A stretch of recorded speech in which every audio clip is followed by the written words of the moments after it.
हरियाणा कांग्रेस प्रभारी दीपक बाबरिया जी हमारे साथ मौजूद हैं। लगातार हरियाणा के हर एक जिले में दौरे कर रहे हैं, कार्यकर्ताओं के बीच जा रहे हैं। सर, चुनावी साल है, अगले साल लोकसभा चुनाव, उसके बाद विधानसभा चुनाव। लगातार आप लोगों के बीच जा रहे हैं। सोनीपत, कुरुक्षेत्र और फिर करनाल में भी आपने बड़ी मीटिंग करी है कार्यकर्ताओं के साथ। देखिए, समाज के हर सेक्शन के साथ एक संपर्क बनाना, जनसंपर्क बनाना, वो मेरा मकसद है।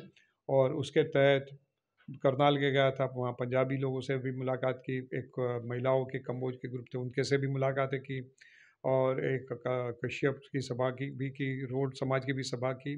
और इन सभी लोगों से इट वाज मोर और लेस म्यूचुअल एक वार्तालाप था, और उस संवाद था। और उसके तहत हम लोगों ने उन सभी समाज के जो समस्या है, उसकी एक्सपेक्टेशन है, वो समझने की कोशिश की है, और उसको हमारे साथ जोड़ने की भी पूरी से पूरी कोशिश की है। उसको भरोसा भी दिया है कि कांग्रेस की सरकार में 36 बिरादरी होगी, हर समाज का जो है उसमें प्रतिनिधित्व रहेगा। सर, हरियाणा में बीजेपी और जेजेपी की सरकार है। आज 75% जो आरक्षण है उसको लेकर हाईकोर्ट ने स्टे लगा दिया है। सर, आप प्रभारी हैं सर, कांग्रेस का किस तरीके का स्टैंड रहने वाला है? हमारे गुजराती में कहावत है, जो वाड़ होती है वही सब चिवड़ा खाना शुरू कर दे। अब हिंदी में क्या कहते हैं मुझको नहीं पता है, मगर जब भी कोई पेरेंट्स ही खुद बच्चों को बेचना शुरू कर दे तो उसको कोई बचा नहीं सकता। ये हरियाणा की सरकार जो प्रकार से जेजेपी और बीजेपी की सरकार लोगों के हितों के साथ समझौता कर रही है, ये युवाओं का वो जो प्रकार से वो उत्पीड़न कर रही है, उसके साथ जो प्रकार का व्यवहार कर रही है, अन्याय कर रही है, मैं समझ रहा हूँ कि बड़ी कमनसीबी है। ये हाई कोर्ट की घटना और ये सब, ये बेसिकली तो जुमलाबाजी है।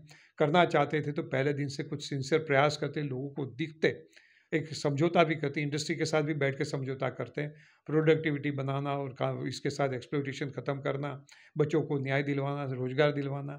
आज तो पूरा का पूरा हरियाणा में परिस्थिति वो है कि अपनी इतनी वैल्यूएबल लैंड बेच के लोगों ने बच्चों को पढ़ाया, और वो बच्चों के पास इतनी बड़ी बड़ी डिग्री होने के बावजूद उसको जॉब नहीं मिल रही है, रोजगार नहीं मिल रहा है, और उसकी वजह से गाँवों के गाँव पलायन हो रहे हैं, ज़मीन बेच के पूरे के पूरे कुटुंब विदेश बसने के लिए चले जा रहे हैं।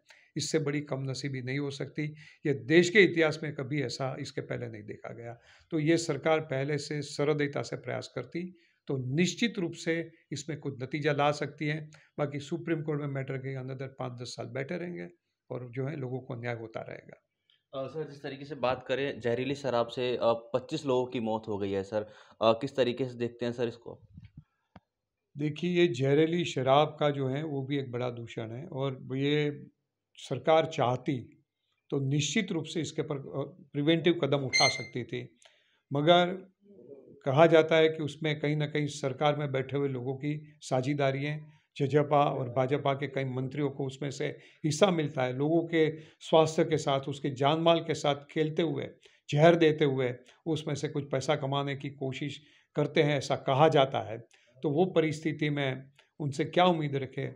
मेरा तो वो ज़रूर से रहेगा कि इतनी गंभीर घटना के मामले में किसी को भी दोषी ठहराना है, तो ये दोनों मंत्री, आपके एक्साइज़ मिनिस्टर और आपका होम मिनिस्टर, जो दोनों डिपार्टमेंट जो रिस्पॉन्सिबल है, दोनों मंत्रियों को नैतिक तौर पे इस्तीफा देना चाहिए। और वो बड़ी बड़ी जो आदर्श की बात करते हैं, खट्टर जी या उसका आरएसएस, उन लोगों को, इनको दोनों मंत्री को जो है बरतरफ करके घर भेज देना सर, चाहिए। बताया ये भी जा रहा है कि कांग्रेस के नेता भी इसमें शामिल है, कांग्रेस के कार्यकर्ता भी जो है। कांग्रेस के कोई नेता शामिल है नहीं है, वो मेरे लिए कोई विषय नहीं है।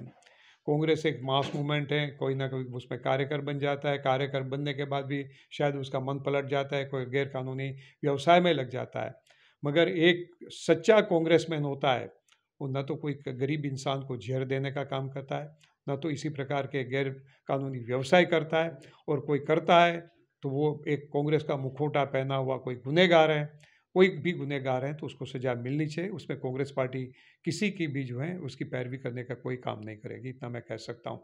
मगर जो दूसरा मेन किंग पिन जो पकड़ा गया है, वो जजपा का कोई ब्लॉक अध्यक्ष का बेटा या बाप या कोई है, उसके परिवार का कोई सदस्य है, और उसके सामने जो है ये क्या कार्रवाई करते, उसके खेल मंत्री का आज तक राजीनामा नहीं लिया, इस्तीफा नहीं लिया, जिसने इतना महिला उत्पीड़न का किया। उसकी सीआईडी ने रिपोर्ट में बताया कि वो सच्चाई है उसमें, और उसके बावजूद उसको प्रोटेक्ट कर रहे हैं। बड़ी बेशर्मी से ये खट्टर साहब को डूब मरना चाहिए, मुझको तो वो लगता है। कि कुछ बनना चाहिए कि वो अपने एक मंत्री को नहीं हटा सकते कि जो इसे गंभीर इसी प्रकार के आरोप का जो है सामना कर रहा है।